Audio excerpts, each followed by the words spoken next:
1.2ல 10th சம்மு என்ன சொல்கிறாங்கன்னா, ஒரு ஸ்டூடெண்ட்டு இந்த நம்பரோட ஏதோ ஒரு நம்பரை மல்டிப்ளை பண்ணதுக்கு பதில் அவன் என்ன பண்ணுறான், அந்த நம்பரை டிவைட் பண்ணிடுறான்.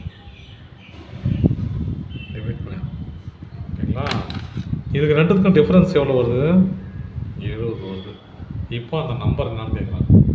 ஒரு நம்பரை இந்த நம்பரோட மல்டிப்ளை பண்ணுறதுக்கான பதில் அவன் அந்த நம்பரை இந்த நம்பரோட டிவைட் பண்ணிட்டான். மல்டிப்ளை பண்ணுறதுக்கான பதில் டிவைட் பண்ணிட்டான்.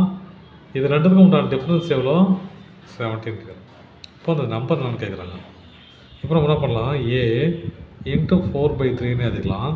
மைனஸ் இதை மல்டிப்ளிகேஷனாக மாற்றினா இன்வர்ஸாக மாற்றணும் இல்லையா? அப்போ என்ன பண்ணலாம், ஏ இன்ட்டு 3/4 மாறிடும் இல்லையா? Equal to 70.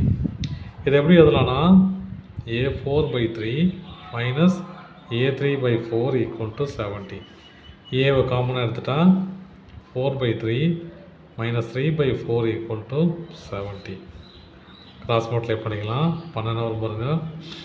16 மைனஸ் 9 இதை மல்டிப்ளை பண்ணால் 12 equal to 70. 4 4s are 16, 3 3s are 9, 3 4s are 12. இப்போ என்ன பண்ணலாம், இதை மைனஸ் பண்ண எவ்வளோ பாருங்கள், ஏ 7/12 ஈக்குவல் டு 70. இப்போ நான் 7 கீழே கொண்டு வந்துடுறேன். இந்த 12 மட்டும் அந்த பக்கம் வச்சுக்கிறேன். என்ன வரும், a/12 ஈக்குவல் டு 70/7. 7 மட்டும் இந்த பக்கம் கொண்டு வந்தால் 10 இல்லையா? அப்போ a டிவைடட்/12 ஈக்குவல் டு 10. ஏ தானே வேணும், 12 அந்த பக்கம் போச்சுன்னா a ஈக்குவல் டு 10 × 120. அப்போ a ஈக்குவல் டு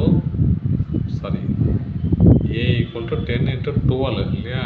12 இது ரெண்டையும் மல்டிப்ளை பண்ண பிறகு தான் 120 வரும். Okay, thank you.